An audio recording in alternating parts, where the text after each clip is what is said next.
উত্তর মালদা লোকসভা কেন্দ্রের বিজেপি প্রার্থী খগেন মুর্মুর সমর্থনে মালদা জেলার রতুয়ায় বিজয় সংকল্প সভা করলেন রাজ্য বিধানসভার বিরোধী দলনেতা শুভেন্দু অধিকারী। শনিবার দুপুরে রতুয়ার বাহারালে এই কর্মসূচি অনুষ্ঠিত হয়, যেখানে বিজেপি প্রার্থী খগেন মুর্মু সহ অন্যান্যরা উপস্থিত ছিলেন। এদিনের কর্মসূচিতে তৃণমূল নেতৃত্বের বিরুদ্ধে বিভিন্ন অভিযোগে সরব হন শুভেন্দু অধিকারী। পাশাপাশি এই কেন্দ্রের তৃণমূলের দলীয় প্রার্থীকেও তীব্র কটাক্ষ করেন শুভেন্দু অধিকারী। জেতাবেন আর হবিবপুর, বামনগোলা, ওল্ড মালদা, গাজলে প্রার্থীকে প্রচার করতে দেবেন না। আমি বলে গেলাম, অনেক বড় বড় মাতব্বরকে আমরা দেখেছি।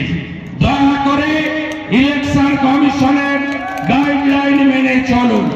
ইলেকশন কমিশনের গাইডলাইনের বাইরে গিয়ে মমতা পুলিশে পরিণত হলে আমরাও জানি কি ভাষায় উত্তর দিতে হয়, তার জন্য বিজেপি প্রস্তুত আছে। সবাই ভালো থাকবেন। তৃণমূল মানে কি? তৃণমূল মানে কি?